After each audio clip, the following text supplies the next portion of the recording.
Class welcome to deep insights. आज आम जानिबा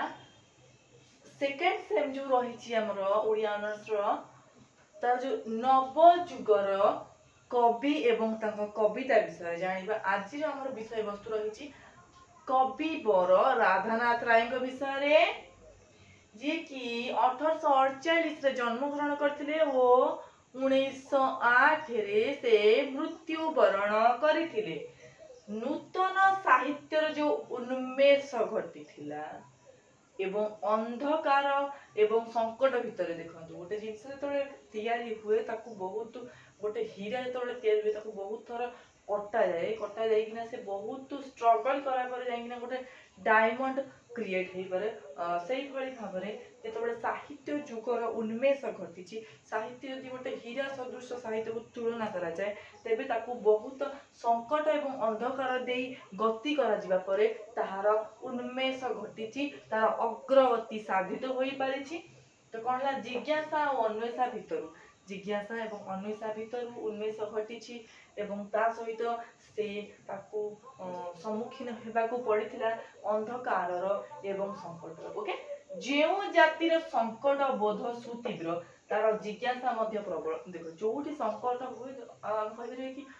आवश्यकताटा ही होची उद्भावनर जन्म। जेतबेले मनुष्य किसी गोटे प्रॉब्लम रे पड़े किसी गोटे असुविधा रे पड़े तार समाधान किपरि करा जाए ताकू से निजे निजे तैयारी करबा निजे निजे तैयारी करि पारे। जेंति कहछथि हमरा प्रकृतवादी जो प्रकृतिवादी रही जो रूसो कौन कहे कि प्रकृति को फेरी जाओ तांका आह्वान थिला प्रकृति को फेरी जाओ जो एजुकेशन रो जो रही से दार्शनिक। तो तार अर्थ सिंपली हमें डिस्क्राइब करबा कि प्रकृति को फेरी जाओ माने मनुष्य प्रकृति होची माता। तो आमे जदि प्रकृति रे रहिबा प्रकृति रे माने कोन प्रकृति रे आमे जदि बंचिबा प्रकृति सहित जदि मिसिकी बंचिबा प्रकृति रे रही की बंचिबा कोन हबो आमे प्रॉपर्ली प्रकृति हमको शिक्षा देबो। प्रकृति थ्रू ही आमे शिक्षा ग्रहण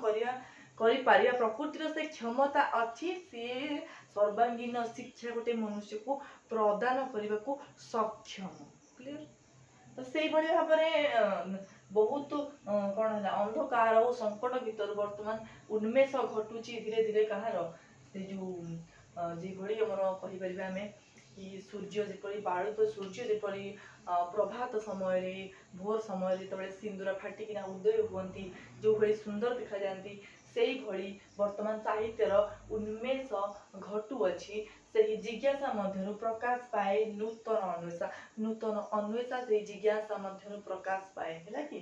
तो कौन जीवन एटी प्रतिकूल परिस्थिति जो डेवलपमेंट है जो विकास होइछि से विषय उल्लेख करा जाइछि। आमे कहिबा कि राधानाथ राय जे थिले तांकर बहुत भूमिका रही साहित्यर डेवलपमेंट रे साहित्यर वृद्धि विकास रे। तो बालेश्वर जिलार केदारपुर ठारे से 1848 मसीहा सेप्टेम्बर मास 28 तारिख दिन जन्म ग्रहण करते के राधानाथ राय कवि वर उपाधि रे भूषित करा जायछि। तांको पिता थिले सुंदर नारायण एवं माता थिले तारिणी देवी है। पिता सुंदर नारायण एवं माता तारिणी देवी सुयोग्य संतान होउछंती कवि वर राधानाथ राय। ओके तो देखिए रचना अल्प अल्प आलोचना है अधिक विवरण आलोचना करा जायनी आपको नोट टोटली प्रोवाइड कर देबी विथ डेफिनेशन बुझे कि ना। तो प्रथम आपण इंट्रोडक्शन जानथांतु राधानाथ राय को विषय रचना बड़ी जन्म स्थान एवं किभली से भूमिका ग्रहण करते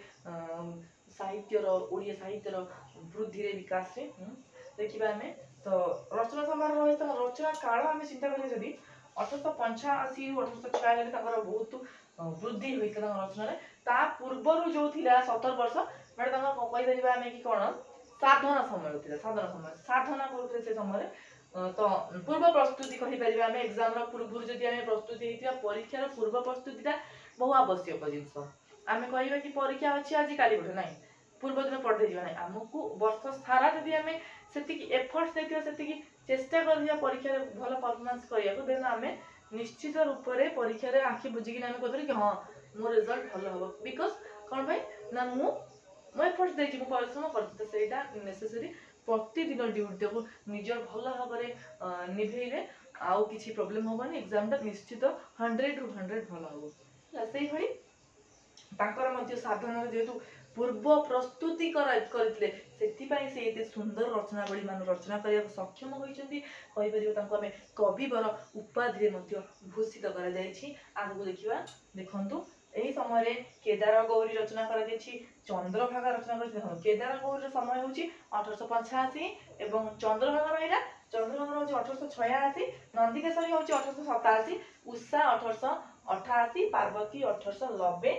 ये सब हमें कहबा पंचकाव्य बा गाथा काव्य बोली हम कहता देखो प्रथम हम देखिबा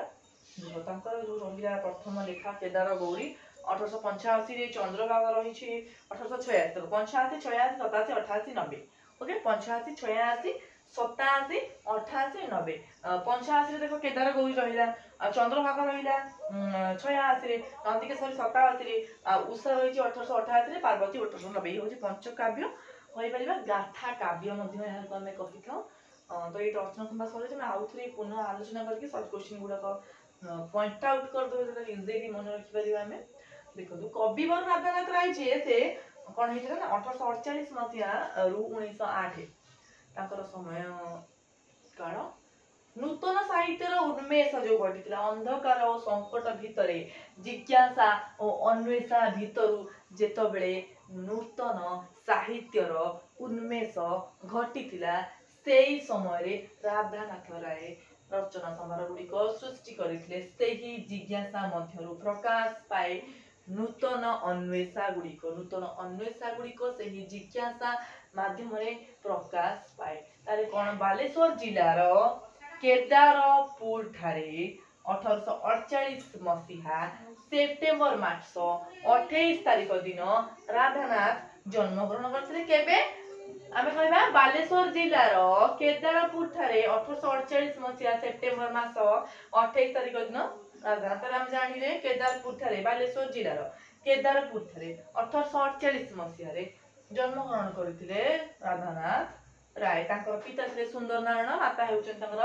तारिणी देवी तांकर रचना संभार विषय में बर्तमान आलोचना करिया 1885 रे 1896 रे 1896 रे ही से सब जगह रचना करते किंतु ता पूर्वरु जे 17 वर्ष थिला सेटा हमें कोन कहउची तांकर होची साधनार समय से साधना समय जो रचना बड़ी गुरु रहिची केदार गौरी 1885 चंद्रभागा 1886 नंदिकेश्वरी 1887 उषा 1888 पार्वती 1890 सब पंचकाव्य बा गाथा काव्य नाम रे नामित होईछि हैला कि हम वर्तमान के देखिबा जो रहिला हमर शॉर्ट क्वेश्चन संक्षिप्त प्रश्न उत्तर गुडी देखो आमे प्रथमे जानिबा कविवर राधानाथଙ୍କ समय सीमा 1848 ରୁ 1908 क्लियर 1848 ରୁ 1908 बारंबार कहूची मन रहिबो नूतन साहित्यर उन्मेष घटिला जो समय नूतन साहित्यर उन्मेष घटिला से समय राधानाथଙ୍କ सृष्टि होइतला देखिबा जो समय कोन होइतला जिज्ञासा प्रबल थिला हैला कि एटा सब इंपोर्टेंट नै छै एगुडा सब लॉन्ग क्वेश्चन लिखियो भाषा देगिना लिखियो सुंदर भाषा दरे मार्क लिखियो बालेश्वर जिल्लार केदारपुर केबे कोठारे केबे केउठारे को दिन जन्म ग्रहण करथिले कहार संतान थे सब गुड़ा इंपोर्टेंट क्वेश्चन ताले 1848 मसीहा सेप्टेम्बर मास 28 तारिख दिन राधानाथ जन्म ग्रहण करथिले तांको पिता थिले सुंदर नारायण माता थिले तारिणी देवी ताले केबे से केदारपुर थे बालेश्वर केदारपुर थे सेप्टेम्बर मास 28 तारिख दिन तांको पिता थिले सुंदर नारायण माता थिले तारिणी देवी है ओके 1885 ରୁ 96 तांकर होची राइटिंग पीरियड देखा समय ता पूर्व कोन थिला जे 17 वर्ष समय से कोन करथिले साधना समय थिला मन रखिबे साधना समय केते वर्ष थिला 17 वर्ष थिला ओके पूर्व प्रस्तुतिर समय एही समय केदार गौरी 1885 चंद्रभागा 1886 नंदिकेश्वरी 1887 उषा 1888 पार्वती 1890 पंचकथा बा पंचकाव्य बा गाथा काव्य नाम रे एगुडी को नामित होई जेडा इंपोर्टेंट पंचकाव्यटा पंचकथा काव्यटा मने रखिबे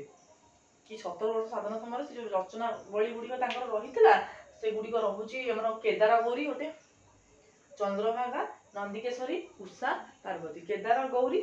चंद्रभागा नंदिकेश्वरी उषा पार्वती ए पांचटी गाथा काव्य बा पंचकाव्य एडा मन रखियो एडा हम एग्जाम रे पढी पारे पंचकाव्य नाम राधानाथ राय को साधना समय पंचकथा कवियों नाम गुड़ी उल्लेख कर लिखिदेवे 5 आउट ऑफ 5 अगेन कर दे मार्क देन आमे जानिले आज तार कोन ओडिया विभाग रहिला सेकंड सेमेस्टर नवजुगर कवि कवितार जो रहिला राधानाथ राय विषय किछि विवरणी आमे आज आलोचना कले नेक्स्ट क्लास रे आमे किछि राधानाथ राय संपर्क किछि अधिक विवरणी गुडी को आलोचना करी आशा करछु क्लास टी आपन पई gift they go do like share and subscribe to our channel. Thanks for watching my video.